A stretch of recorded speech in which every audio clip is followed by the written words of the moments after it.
नमस्कार दोस्तों, राजीव एस्ट्रो सागर में एक बार फिर से आपका स्वागत है। आज जो रेमेडी, जो उपाय मैं आपके लोगों के लिए लेके आया हूँ, वो आप सब के लिए बहुत इम्पॉर्टेंट है। और आप सब के लिए क्या, मैं तो कहता हूँ इस संसार में सबके लिए इम्पॉर्टेंट है। वो रेमेडी है आपके फाइनेंस से रिलेटेड, आपके धन से रिलेटेड और एबेंडेंस से रिलेटेड। तो इस रेमेडी को बहुत ध्यान से सुनिए। बहुत आसान रेमेडी है और मात्र 21 दिन अगर आप इस रेमेडी को कर लेते हैं तो धन संबंधी हर समस्या से आपको हमेशा के लिए मुक्ति मिल जाएगी। अब ध्यान से समझिए इस रेमेडी में आपको करना क्या है।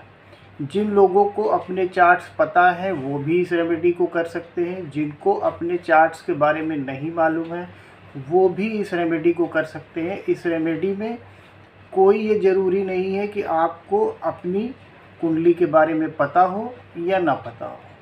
देखिए, इसमें आपको करना क्या है। आपको ये अच्छी तरह पता है, सबको पता है कि जो धन का कारक प्लैनेट हमारे जीवन में होता है वो होता है वीनस। वीनस यानी कि शुक्र। तो इस रेमेडी में हमको शुक्र को एक्टिवेट करना है अपने जीवन में। और जैसे ही ये शुक्र हमारे जीवन में एक्टिवेट हो जाएगा, हमें धन संबंधी समस्याओं से मुक्ति मिलने लगेगी। कहीं ना कहीं से पैसा आपके पास आएगा और 100% आएगा।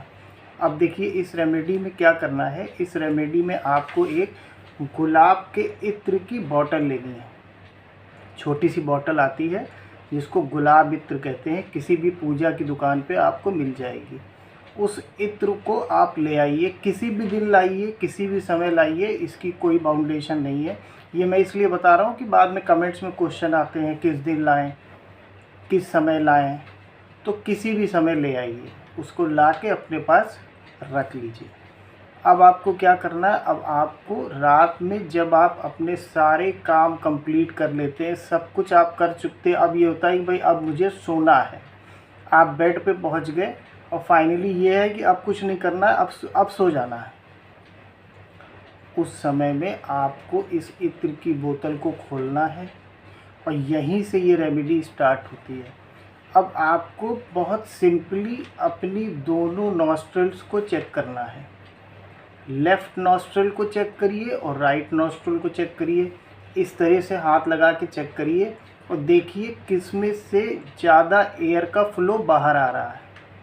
कोई ना कोई एक नॉस्ट्रल आपको मिलेगी जिसमें से फ्लो ज़्यादा आ रहा है। उसी हाथ से, मान लीजिए लेफ़्ट नॉस्ट्रल में आपका फ्लो ध्यान आ रहा है, तो लेफ़्ट हैंड से आप वो इत्र की बोतल उठाइए और अपने राइट हैंड के ये शुक्र वाले स्थान पे ध्यान से देख लीजिए। ये जो शुक्र का स्थान है इस पे आपको एक पॉइंट बना देना है ऐसे। उसके बाद इस हाथ में उस बोतल को पकड़िए और दूसरे वाले हाथ में एक पॉइंट बना दीजिए। हल्का सा बनाइए कि बस खुशबू आए, बस केवल इतना बनाना है। अब इस रेमेडी को करते समय आपको करना क्या है वो समझ लीजिए। बहुत इजी स्टेप से उसको फॉलो करिए। सबसे पहले आपने क्या किया, अपनी नॉस्ट्रल चेक किया। कोई एक नॉस्ट्रल आपकी तेज़ चल रही होगी, उस नॉस्ट्रल वाले हैंड से आपने इत्र की बोतल उठानी है। लेकिन बोतल उठाने के पहले आपको एक काम और करना है कि आपने एक बार देखा मेरी एक नॉस्ट्रल तेज़ चल रही है। अब आपको क्या करना है, अब आपको सांस को अंदर खींच के उसको होल्ड कर लेना है। ये जो हम लोग सांस को अंदर खींच के होल्ड करते हैं इसको कहते हैं सगुन। सगुन में किए हुए काम ईश्वर से कनेक्ट होके होते हैं। रिज़ल्ट उनका 100% आएगा ही आएगा। तो जितना अच्छा आप होल्ड करेंगे उतना अच्छा आपको रिज़ल्ट आएगा। अब देखिए एक बार मैं आपको करके दिखाता हूँ। मान लीजिए इस समय में मेरी ये नॉस्ट्रल चल रही है, राइट वाली। मैंने चेक किया, राइट नॉस्ट्रल मेरी चल रही है। अब मुझे क्या करना है, इत्र की बोतल मेरे सामने रखी हुई है। अब मैंने सांस खींची, इसको होल्ड किया, बॉटल को उठाया राइट हैंड से ही, पॉइंट बनाया, बॉटल को इस हाथ में पकड़ा, पॉइंट बनाया, बॉटल को रख दिया, सांस को छोड़ दिया। बस केवल यही रेमेडी है। इस रेमेडी से हम कर क्या रहे हैं ये समझ लीजिए। इस रेमेडी से हम अपने वीनस को एक्टिव कर रहे हैं। अब यहाँ पे कुछ लोग जो ज्योतिष का ज्ञान रखते हैं उनके दिमाग में एक क्वेश्चन आएगा, और स्वाभाविक भी है कि मेरा तो वीनस छठे है, मेरा तो शुक्र 8 में बैठा है, मेरा तो शुक्र 6-12 का संबंध बना रहा है, मेरा तो शुक्र किसी ऐसे योग में है जो मुझे दिक्कत दे सकता है, तो मैं वीनस को कैसे एक्टिवेट करूं। तो यहाँ पे मैं आप लोगों को एक बात बता देता हूँ, छठे हो, 8वें हो, 12वें हो, जब आप ये शुक्र की रेमेडी, ये वीनस की रेमेडी अपने चलते हुए नॉस्ट्रल से सांस खींच के उसी हाथ से सगुण में करेंगे तो यहाँ पे 6-8-12 का रोल बिल्कुल ख़त्म हो जाता है। सगुण में की हुई किसी भी रेमेडी का आपको पॉजिटिव रिज़ल्ट मिलेगा ही मिलेगा। ये रेमेडी 1000 लोगों पे टेस्टेड है, और कुछ लोगों को तो 2 ही दिन में रिज़ल्ट आ गया। लेकिन मैं आपसे ये नहीं कहता हूँ कि आपको 2 दिन में रिज़ल्ट आएगा। आप इस रेमेडी को 21 दिन लगातार कर लीजिए। अगर इसका रिज़ल्ट आपको अच्छा मिले, वो तो मिलेगा ही मिलेगा, तो इसको आगे कंटिन्यू रखिएगा। 2 मिनट भी नहीं लगेगा रेमेडी में।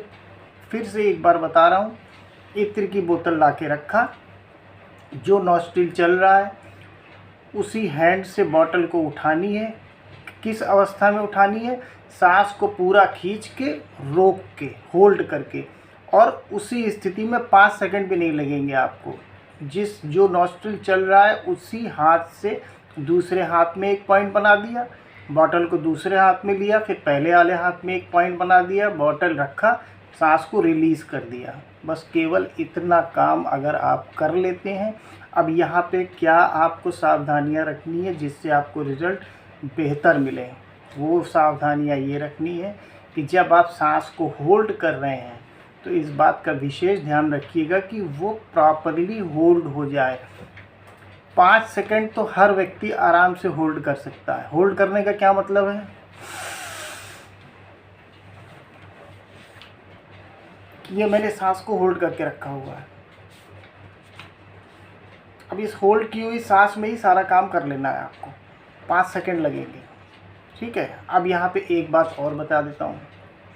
आप रेमेडी करने बैठे, आपने अपनी नॉस्ट्रिल चेक करी, आपको लगा कि मेरी तो दोनों नॉस्ट्रिल चल रही हैं, एक 80% चलेगी, एक थोड़ा कम चलेगी, तो जो 80% चल रही है उससे आप काम कर लीजिए। आपकी रेमेडी उस समय होने का वो टाइम है। लेकिन अगर आपको लग रहा है कि मेरी दोनों नॉस्ट्रिल बराबर चल रही हैं, तो इसका मतलब ये हुआ कि वो समय आपको ये रेमेडी करने का नहीं है। 5 मिनट का वेट कर लीजिए, केवल 5 मिनट का वेट कर लीजिए। 5 मिनट बाद फिर से चेक करिएगा तो लेफ़्ट या राइट में से कोई ना कोई नॉस्ट्रिल आपकी एक्टिव हो चुकी होगी। अब जो एक्टिव हो उस हाथ से कर लीजिए, ठीक है ना। तो इस आसान सी रेमेडी को करिए और अपने जीवन में एबंडेंस और धन लेके आइए। अब बात उन लोगों की जिनको अपने चार्ट्स के बारे में पता है, तो जिनको अपने चार्ट्स के बारे में पता है वो इसी रेमेडी में आगे थोड़ा सा और एडिशन कर लीजिए। वो क्या एडिशन कर सकते हैं? वो एडिशन सिंपली इतना करेंगे कि वो अपने चार्ट में, अपने लग्न चार्ट में वीनस को देखिए कहाँ बैठा है, किस राशि में बैठा है। इससे कोई मतलब नहीं है, उसको छोड़ दीजिए, उसको दिमाग से फ़िलहाल निकाल दीजिए। केवल ये देखिए कि वीनस से छोटी डिग्री का कौन सा प्लैनेट है, वीनस से कम डिग्री का कौन सा प्लैनेट है जो वीनस के ट्राइन में या वीनस के साथ बैठा है। जो भी प्लैनेट वीनस से कम डिग्री का है, अगर वो वीनस के साथ बैठा है तो भी आपको उस प्लैनेट के लिए जो मैं बताने जा रहा हूँ वो करना है। अगर वो वीनस के ट्राइन में बैठा है, जैसे आपका 159 के ट्राइन में 159 में अगर वीनस है और वीनस 20 डिग्री का है और 18 डिग्री का मान लीजिए मंगल है, तो तो इसी रेमेडी के साथ साथ अपनी दिनचर्या में मार्स की कोई ऐसी एक्टिविटी ऐड कर लीजिए जो आपके वीनस को एक्टिवेट कर दे। तो मार्स की क्या एक्टिविटी हो सकती है? मार्स की एक बहुत सिंपल एक्टिविटी है, सुबह थोड़ा सा व्यायाम कर लीजिए, वो भी नहीं कर सकते हैं। मार्स की एक सिंपल एक्टिविटी है, अपने घर में ही नंगे पैर 10 चक्कर लगाइए, घर के अंदर लगाइए, बाहर जाने की भी ज़रूरत नहीं है। वो भी नहीं कर सकते हैं, थोड़े दिन ज़मीन पे लेटना शुरू करिए। तो इन सब चीज़ों को करने से क्या होगा? इन सब चीज़ों को करने से ये होगा कि मार्स धक्का लगाएगा वीनस को। धक्का लगाने का क्या मतलब है? मार्स वीनस को एक्टिव करेगा, और वीनस के एक्टिव होते ही जीवन में धन, संपत्ति, अबंडेंस आने से कोई रोक नहीं सकता, क्योंकि अब आपने वीनस को ऑलरेडी सगुन में एक्टिवेट कर दिया है। तो जब भी आप किसी प्लेनेट को सगुन में एक्टिवेट करते हैं तो वो प्लेनेट डायरेक्ट ईश्वर से कनेक्ट हो जाता है आपका, और आपको रिजल्ट 100% मिलेगा, 1000% मिलेगा। तो इस रेमेडी को आप लोग करिए और अपने जीवन को अच्छा बनाइए। धन से, संपदा से, अबंडेंस से आप लोग परिपूर्ण हो जाइए। Thank you.